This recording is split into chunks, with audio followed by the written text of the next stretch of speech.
Davina stepped onto the balcony of her family's sprawling estate, watching as the grounds below filled with laughter, lights, and the clinking of champagne flutes.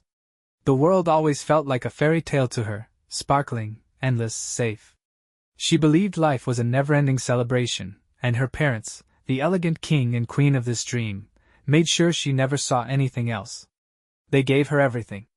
She never questioned where their wealth came from, never wondered why strangers looked at her family with both awe and unease. Her parents were her world, warm, generous, and mysterious.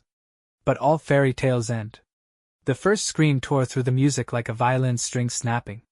Within moments, flames roared through the house. The celebration turned to chaos. Guests scattered like frightened birds. Davina froze, confused, disoriented, until a firm hand gripped her shoulder. It was her father. In his other hand was a weapon, sleek, deadly, and utterly out of place at a garden party. Her mother appeared beside him, similarly armed. "Bremerton!" her father barked. "Get Davina out! Now!" Without a word, Bremerton, the family's lifelong nanny, scooped Davina into her arms and ran. She darted through burning halls, shielding the girl with her own body. Behind them, the estate crumbled into ash.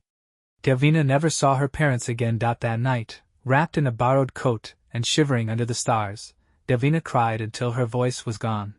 Bremerton held her tightly, whispering over and over, "You're not alone. I'll teach you to be strong. Stronger than your parents ever were." Davina didn't understand what that meant. Not yet. But she trusted Bremerton. She always had. From that night on, Davina's life changed. She was brought to a place few knew existed, the elite Nanny Academy, an institution hidden from the world. Here, young women were trained to do more than rock cradles. They studied child psychology, learned advanced first aid, trained in martial arts and weapons, mastered multiple languages, and hacked complex digital systems. Every graduate left as both caretaker and covert protector. Bremerton, now the Academy's formidable headmistress, took Davina under her personal tutelage. And for 8 long years, Davina trained, mind, body, and heart. The girl who once believed the world was a fairy tale grew into someone who understood what it meant to guard a child not just from scraped knees, but from bullets and betrayal. Now, she was ready for her first assignment. Mr. Angelini was not a man easily impressed. He sat across from Bremerton in her richly paneled office, eyes cool. Wealth clung to him like cologne. "I need someone who's never worked before," he said. "Someone fresh," Bremerton replied. "You'll find all our graduates fully trained and highly capable. Many have years of experience." The headmistress slid a folder across the desk. Inside were profiles, each stamped with top marks, elite credentials, psychological evaluations. "Our nannies are proficient in early development, medical emergency response, cybersecurity, defensive driving, tactical self-defense, and even political discretion," she said calmly. "They don't just raise children. They protect them."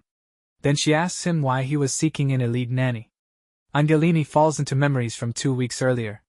He was seated in a grand mansion, engaged in a business discussion with a well-dressed man, when his young son suddenly threw a minor tantrum over chocolate milk, disrupting the conversation. The boy's cheeks were flushed, declaring that their nervous assistant had forgotten his double portion again. Angelini sighed. "We talked about this, son. You promised to behave." "I did," Kid replied. "But Jack didn't. That means I get to yell." Jack arrived just then, trembling, milk carton in hand. "I got it, sir. Wasn't sure if you still, too late." Angelini snapped. Kid lunged for the milk, triumphant. Angelini lifted the boy onto his shoulder like a sack of sugar. "We're leaving," he announced, striding away as Kid hollered demands for another carton, just in case. Angelini snapped back to the present, his gaze settling on Bremerton.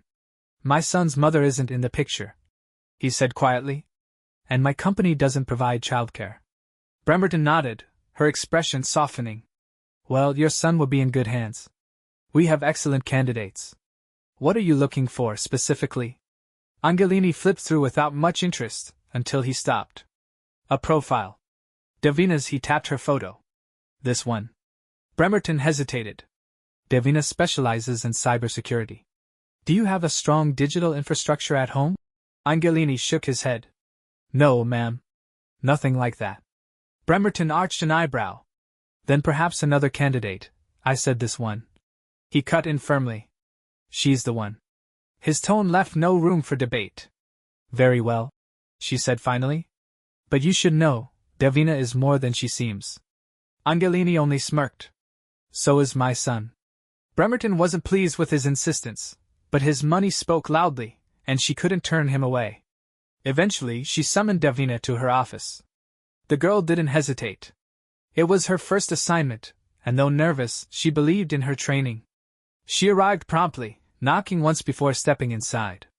Bremerton stood at the window, her back to her. I have a task for you, the director said, still not turning around. Davina's eyes lit up. I'm ready, she said eagerly. I've been ready for a long time. Bremerton finally turned, face unreadable. I didn't choose this assignment for you. The client did. Davina's excitement faltered. Why? Bremerton pulled a folder from her desk and handed it to her. His name is Gabriel Angelini. The name struck Davina like a cold wind. She knew it. Everyone knew it. Years ago, she'd seen that very name on the front page of a newspaper. The Gabriel Mafia family had been hit back hard in a federal sting. And she remembered something else. Her parents' estate. Could it really have been them? Bremerton noticed the change in her expression and spoke gently. You don't have to take this assignment. I accepted the request, but you still have the right to refuse. Davina stared at the folder, heart pounding. I'll take the job, Davina said without hesitation. If Angelini had anything to do with the fire that took her parents, this could be her only chance at the truth. And if he didn't, then there was still a child involved, a 4-year-old who deserved protection no matter who his father was. She remembered Bremerton's words from years ago, we'll make you strong. And now she was. The Davina asks? I want to meet him. Angelini returned to the academy later that day to finalize the handoff with his only concern. So he asked, has she signed? She has, Bremerton replied. By then, Davina had already packed her suitcase.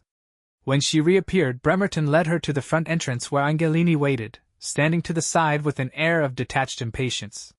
Mr. Gabriel, Bremerton said clearly, gesturing toward him. He turned slowly, finally letting Davina see him in full. He was young, much younger than she'd expected, and strikingly handsome in a sharp, cold way. Davina blinked, momentarily forgetting she was supposed to speak. Angelini raised an eyebrow. Can she talk? Davina bristled. What an ass. It's a pleasure to meet you, she said evenly. He shook her hand. Likewise. If you're ready, the car's waiting. As he walked off, Bremerton turned to Davina one last time. Her voice was low but firm. Remember your training. Don't reveal secrets. Don't put your employer in a compromising position. Don't hack into anything. And don't fall in love. Davina managed a grin. Got it. No hacking, no heartbreak. I will make you proud.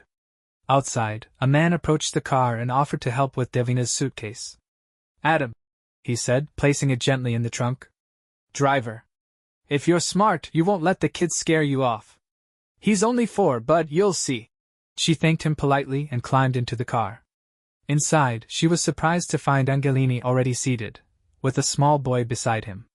She quickly turned to the child and smiled. You must be Angelini's son.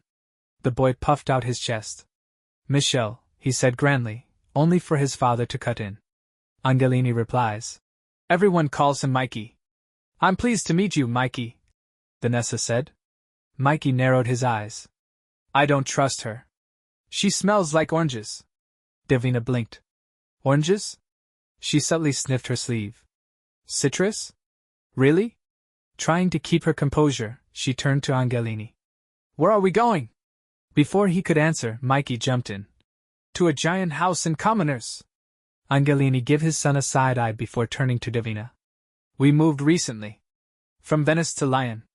Davina mentally mapped it. That's far. She pulled out her laptop. There's Wi-Fi in the car, Oscar offered. It's unsecured. Before she could respond, she heard a soft click. The lock on her door had just engaged. Angelini glanced at her. Standard protocol. We always drive with the doors locked. For safety. Davina didn't flinch. She simply nodded. Davina pressed the unlock button without hesitation. If something happens, it's better to keep the doors open, she said calmly. Angelini, with a flick, he locked them again. If they tried to snatch my son at a red light, you'll thank me for keeping them closed.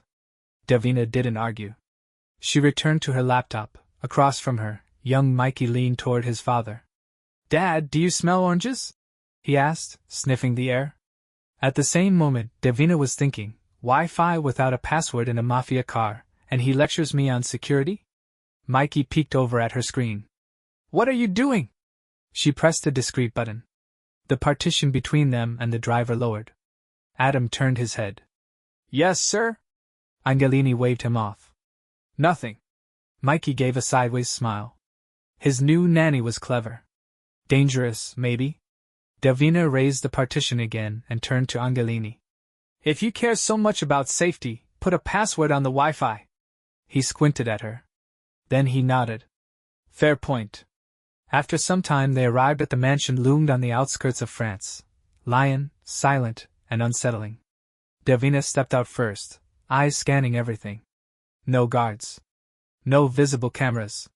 Strange. Inside, Angelini led the way. Your room is upstairs. Second from the left. He turned to Mikey. From now on, you'll go to Davina with everything. Mikey scowled. I want to be with you. You'll be with her. Angelini insisted. It's safer. Mikey fists clenched. You think I'm just a kid? That I can't handle anything. He hurled his drink onto the marble floor and stormed out. Angelini sighed. He's struggling without his mother. Davina watched the boy's retreating figure. He's attached to you. Angelini's voice lowered. You think he knows what I do? Do I? Davina replied, meeting his gaze. He studied her. Then spoke. I'm not a businessman. I'm the deputy to the Parvallone Don. Davina said nothing, but she already knew. The news articles. The rumors. I have enemies, Angelini continued. More than anyone. And they'd do anything to get to Mikey. That's why you need me. She asks. Yes, he said. Keep him safe. That's all I ask. Davina offered to assist Angelini with managing his business, hoping to be more helpful. However, Angelini made it clear that he only wanted her to focus on caring for his son, emphasizing that her role was solely as a caretaker and not to be involved in his professional affairs. Minutes later, Angelini noticed the spilled drink. He asked her. You should follow him. Davina didn't wait. She bolted out the door, scanning the yard, empty. Then she heard voices. Shouting. Struggle. Mikey was fighting back, kicking, yelling, but two masked men shoved him into the back of a van. Mikey! Davina shouted, sprinting forward, but the van roared to life and sped away. Breath ragged, heart pounding, she turned back. Angelini stood on the doorstep. She turned toward him. They took him. Angelini's expression darkened. He grabbed her arm firmly, his voice sharp with frustration. He told her that if she had done her job seriously, none of this would have happened. Without waiting for a response, he ordered her to get in the car and go find his son. She didn't argue. Keys. But Adam was already pulling up. I'll drive. Angelini leaned in. Bring him back, and I won't need the police. Davina met his gaze. I will. Inside the speeding car, Davina flipped open her laptop. I memorized the plate, she said. I'm tracking it now. Adam glanced at her, skeptical. You serious? She hacked nearby traffic cams, jumped across networks, and locked on to the van's last known location. They're taking him somewhere industrial. Pull left. 2 lights. Then right. Adam followed her instructions. Soon, Davina pointed. There it is. The van was parked near a grim building. She told Adam that there were 3 phones inside the building, her voice low and urgent as they prepared to move. I'll go in. Circle to the back. Wait for me. Adam blinked. Alone? She smiled and said. I won't be long. A bald thug guarded the door, arms crossed. Davina walked up slowly. Open the door. I'm trained, and you don't want this. He smirked. She struck like lightning, elbow to his gut, edge of her hand to his throat. He crumpled. Inside was eerily empty.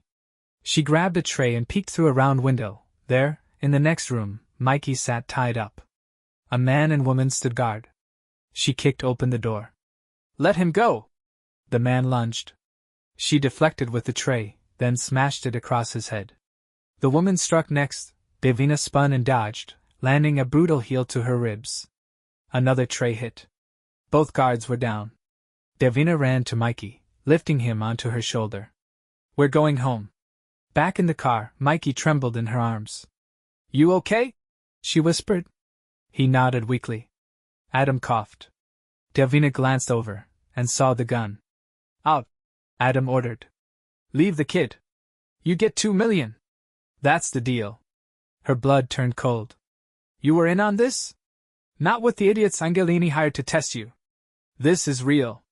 Davina's mind raced. Her laptop was still open. "You won't touch him," she said, shielding Mickey. Adam cocked the gun. "Don't be stupid." She reached for the laptop, inch by inch. "Final chance, Davina?" Click. She activated the windshield wipers. Adam turned his head. Just a second. She hit another key. The partition rose suddenly, slamming into his arm. He dropped the gun. Davina grabbed Mikey and shoved the door open, shielding his body with hers as they tumbled to the ground. She was up in an instant, running with the boy clutched tightly. "You're okay," she whispered. "You're safe." As they reached the mansion, she froze. Adam's car was already there. And he was standing beside Angelini. Mikey ran to his father. Angelini smiled calmly. "You passed." Davina's eyes widened. "That was a test." Angelini nodded. "I had to know. Now I do." He looked her in the eye. "You're hired." Davina now realized that even Adam's words earlier had been part of a carefully orchestrated plan. He was just doing his job. Mr. Angelini, however, wasn't impressed, remarking coldly that Adam hadn't done it very well, since Davina had managed to escape before he could pull the trigger. Though slightly annoyed, Davina insisted once again that this was exactly why the car doors should have been left unlocked. To her surprise, Angelini didn't argue. Mikey even chimed in with a laugh, complimenting her on being surprisingly fast. The gesture caught her off guard, and it hit her then. Angelini had dragged his own son into this mess. She couldn't help but warn him that Mikey might suffer psychological trauma from all of this. Angelini nodded, taking her concern seriously. He added that this wasn't the first time such things had happened. Previous caretakers had broken under the pressure. He liked that Davina hadn't. He wanted to see if she could be bought, threatened, or intimidated. So far, she was holding her ground. Davina promised to keep a close eye on Mikey and asked Angelini to trust her. But the man shook his head. "I don't trust anyone. Not anymore." When she asked why, his expression darkened. After a pause, he pulled something from his pocket, a woman's wedding ring, stained with dried blood. He revealed quietly that his wife had disappeared a year ago. Then he added something the police never included in their reports. She hadn't just vanished, she'd been murdered.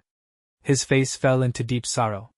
For a moment, Angelini closed his eyes, consumed by the memory of her. Davina glanced at Mikey and saw the boy squirming with discomfort, eyes downcast. He didn't like hearing about his mother, and it clearly still hurt him deeply. Sensing the moment wasn't right, Davina gently asked Angelini to avoid discussing it now. He understood and asked Mikey to return to his room. But Mikey stubbornly refused, saying he was fine and didn't want to go back inside. Davina's attention shifted to the windows, and she casually asked where Mikey's room was. Mikey gave her a confused look, suspicious of her interest. She playfully guessed that it was the one with lace curtains. He scoffed, and said no. Angelini pointed out that his son's room was on the other side of the house. Then Davina guessed the room with the flower pots. Mikey bristled again. Annoyed, he grabbed her arm and dragged her with him to show her the real room himself. Before she could leave, Angelini reminded her to come to his office in 10 minutes. She nodded and followed Mikey down the hallway while Angelini quietly watched them go. Adam, who had been observing nearby, leaned over and told Angelini that he liked this girl. "Don't scare her off," he added. "If she can be scared off," Angelini replied. "She doesn't belong here." Then Adam smirked. She smells like oranges. On the way to his room, Mikey accused Davina of trying to trick him, but she assured him that she just wanted to take a look. From his room, she explained she could learn more about him. Mikey was surprised. No one had ever said anything like that to him before. Davina was concerned. He seemed to be handling the kidnapping far too calmly. That kind of detachment in a child worried her. Still, she was glad it hadn't broken him. They soon arrived at his room, a large space in total disarray. The first thing she noticed was the sea of empty chocolate milk cartons. Then, her eyes caught the row of almost identical costumes hanging in his closet. In one corner, she noticed an art book, clearly an outlet for his emotions. She immediately thought the boy needed less sugar and a more varied wardrobe. As she looked around, Mikey quietly tucked some toys under his pillows, clearly embarrassed. He tried to excuse the mess by blaming the maid, claiming she didn't like him much. Davina smiled softly, wondering how anyone couldn't like this boy. He was bright and brave, qualities she admired. She even reached to tousle his hair, but he jerked away. Looking up at her from beneath his brows, he said bluntly, "I don't need a new mom." Davina didn't argue. She said no one could replace his mother. Instead, she calmly told him that if he didn't like her caring so much, she could stop. Mikey responded with a frown and told her to just do her job. She accepted his words with a playful shrug, agreeing to follow orders. Then he reminded her it was time to meet with his father. She nodded and headed for Angelini's office, her mind racing. Mikey was stubborn, but it wasn't hard to see why. In many ways, he was just trying to survive. She knocked gently on the heavy wooden door. Angelini called her in. The moment she stepped inside, she noticed something had shifted in him. In the dim light of the office, he didn't look like a mafia enforcer. He looked like a grieving husband and a concerned father. Davina reported that Mikey was in his room and asked if that was safe. Angelini nodded. If his son was inside the house, then he felt secure. He also admitted that he may have pressured her too harshly earlier. Davina disagreed. If anything, it hadn't been enough. She promised she would get to the bottom of all this, whatever it took. She believed whoever was behind his wife's death was now threatening Mikey, and she was determined to protect the boy at any cost. Angelini confirmed her suspicion. The threats began as soon as his uncle, the Don, named Mikey as his successor. Davina frowned. The contract she had signed said nothing about life-threatening situations, and these responsibilities certainly weren't in the job description.